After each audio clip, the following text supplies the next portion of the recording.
the ensign and his nativity. Chapter 13. Yahuwah's emblem exalted afore all Gentiles. The book of the oracles, beginning from whence it was as first declared, bearing record of Isaiah the captive. And though he doth bear witness of himself, his testimony is yet true, for it was revealed unto him through the holy scriptures, his commission in the end of days, that all righteousness would be fulfilled, according to all that which is written in the prophets. And Adonai will lift up an ensign to the nations from far, and will hiss unto them from the end of the earth. And behold, they shall come with speed swiftly. As in another place, and in that day there shall be a root of Yeshai, which shall stand for an ensign of the people. To it shall the Gentiles seek, and his rest shall be glorious. Moreover, Isaiah took up his parable about the time of his rising, touching his nativity. And thus said he, Now there once was a woman, who, being fair and fruitful, didst bear many pleasant and comely children, as at the time of youth, who towards her latter walked naked and barefoot, as a sign and for a wonder,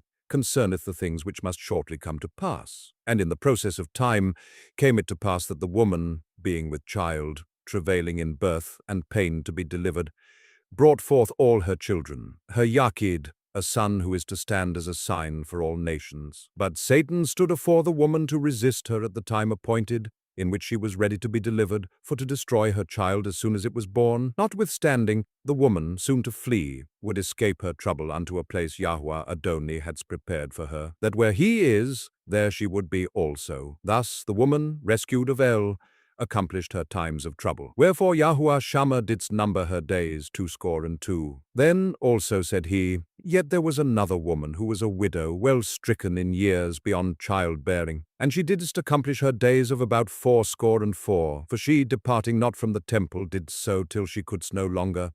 And she served her Eloah in obedience and in sacrifice continually, both night and day. Now the widow, before her days were fulfilled, prayed she unto Yahuwah Yireh to receive a child to raise, though her womb being shut up by reason of old age. And although she was well beyond years of child-rearing, gave she thanks likewise unto Yahusha her Eloah, for she counted him faithful, he who had promised. And the widow laudingly extolled him, even publicly, for being El Elyon, yea, on account of her already answered prayers, though then not as of yet seen. Therefore, in the process of time came it to pass that before the woman fled away, she inquired of the widow to take her son to care for him, knowing the day of her departure hadst drawn closely nigh at hand. For the woman was greatly afflicted with weakness and infirmity. Thus the child was given in unto the care of the widow immediately after it was born. And in those days there were certain women, twain of whom, devout worshippers therein the temple, who, greatly filled with the Ruach Yahuwah,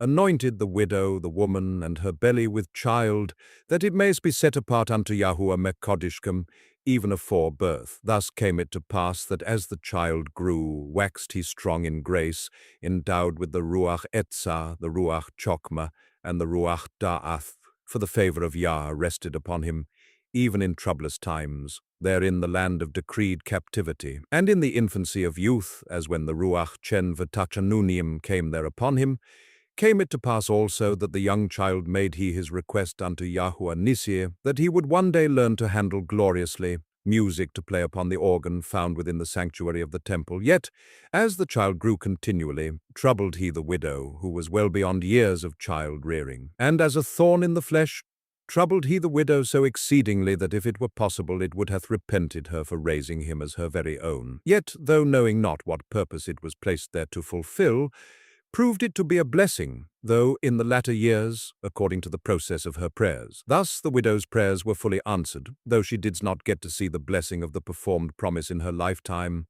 worked she faithfully in Yahuwah's vineyard, laboring till she couldst no longer, trusting always in his holy promises.